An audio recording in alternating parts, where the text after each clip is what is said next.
ఖలిస్తానీ నేత హర్దీప్ సింగ్ నిజ్జర్ హత్యలో భారత్ పాత్ర ఉందని ఆరోపించడమే కాకుండా అంతర్జాతీయంగా భారతదేశపు ప్రతిష్టపై బురద జల్లే ప్రయత్నం చేసినటువంటి కెనడాకి ఇప్పుడు ఏం చేయాలో పాలుపోని పరిస్థితి. అత్యంత సన్నిహిత దేశాలైన అమెరికా, బ్రిటన్, ఆస్ట్రేలియా ఏం చేశాయి ఈ విషయంలో అంటే కొన్ని ప్రకటనలు చేశాయి. కొంచెం శృతి మించి ప్రకటనలు చేసినా తప్పదు కాబట్టి ఆ ప్రకటనలతో సరిపెట్టాయి. కానీ యాక్షన్స్ రూపంలో ఎలాంటివి తీసుకోలేదు చర్యలు.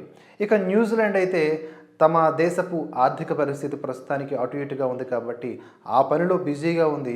కనీసం ప్రకటన కూడా చేయలేదు. ఈ దేశాల గురించి ఎందుకు చెప్తున్నామంటే మీ అందరికీ తెలిసిన విషయమే. ఇవి 5 ఐస్ కంట్రీస్ కాబట్టి. ఈ అంశంలో కెనడా ప్రధాని జస్టిన్ ట్రూడో తొందరపాటుతో వ్యవహరించినట్లుగా నిపుణులు సైతం అభిప్రాయపడుతున్నారు. భారత్పై ఏవైతే ఆరోపణలు చేశాడో ఆ అంశానికి సంబంధించి కెనడా ఆరోపణల్ని ఖండించినటువంటి భారత్ ఈ విషయంలో తమకు ఆధారాలు ఇస్తే పరిశీలిస్తామని అంతర్జాతీయ వేదికల మీద కూడా సవాలు విసిరింది. తదనంతర పరిణామాలతో కెనడా పునరాలోచనలో పడింది యాజ్ యూజువల్. ఇక భారత విదేశాంగ మంత్రి జయశంకర్తో కెనడా విదేశాంగ మంత్రి మెలానీ జోలీ కొద్ది రోజుల క్రితం వాషింగ్టన్లో చర్చలు జరిపినట్లుగా సమాచారం అందుతోంది. ఈ విషయాన్ని బ్రిటిష్ వార్తాపత్రిక ఫినాన్షియల్ టైమ్స్ రిపోర్టు చేయడం గమనార్హం. కాకపోతే ఈ భేటీని ఇటు కెనడా అటు భారత్ ఎవరు కూడా అధికారికంగా ధృవీకరించలేదు అధికారులు. ఇరు దేశాల మధ్య దౌత్యపరమైన ప్రతిష్టంభన నెలకొన్న తరుణంలో కొద్ది రోజుల క్రిందట వారిద్దరూ భేటీ అయ్యి సంక్షోభాన్ని నివారించడంపై చర్చించినట్లుగా ఫినాన్షియల్ టైమ్స్ కథనం ద్వారా తెలుస్తోంది. హర్దీప్ సింగ్ నిజ్జర్ అంశాన్ని ప్రైవేటుగా పరిష్కరించుకోవాలి అనుకుంటున్నట్లుగా మెలానీ ఈ నెల మొదట్లోనే ప్రకటించిన విషయం మనకు తెలిసిందే. భారత్తో నెలకొన్నటువంటి ద్వైపాక్షిక ప్రతిష్టంభనను తొలగించుకునే ఉద్దేశ్యంతో కెనడా ఉన్నట్లుగా తెలుస్తోంది.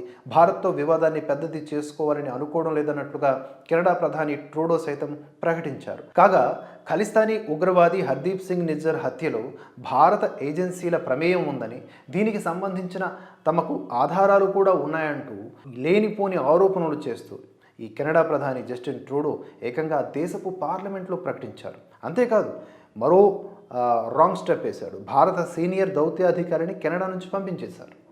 ఈ ఆరోపణల్ని భారత్ ఖండించడమే కాకుండా కెనడా దౌత్యాధికారిని బహిష్కరించింది రివర్స్లో. అంతేకాకుండా ఇరు దేశాల మధ్య ద్వైపాక్షిక సంబంధాలు మరింత దెబ్బతినడంతో కెనడా దౌత్యాధికారుల్లో చాలా వరకు దాదాపుగా ఒక 30 మంది వరకు కెనడా దౌత్యవేత్తల్ని భారత్ నుంచి మలేషియా, సింగపూర్కి ఆ దేశం తరలించింది. ఇలా ఖలిస్తానీ హత్య విషయంలో భారత్పై చేసినటువంటి ఆరోపణలు ఏవైతే ఉన్నాయో వాటి క్రమంలో కెనడా ప్రధాని జస్టిన్ ట్రూడో పాపులారిటీ కూడా ఆ దేశంలో దారుణంగా పడిపోయింది. ఆయన రేటింగ్ ఆల్ టైమ్ కనిష్ట స్థాయికి దిగజారింది.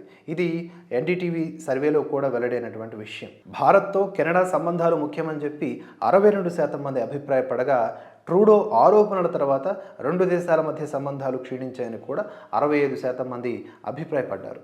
ఇన్నింటి నడుమ ప్రైవేట్ టాక్స్ కోరుకున్నారు ఆ దేశపు విదేశాంగ మంత్రి గారు.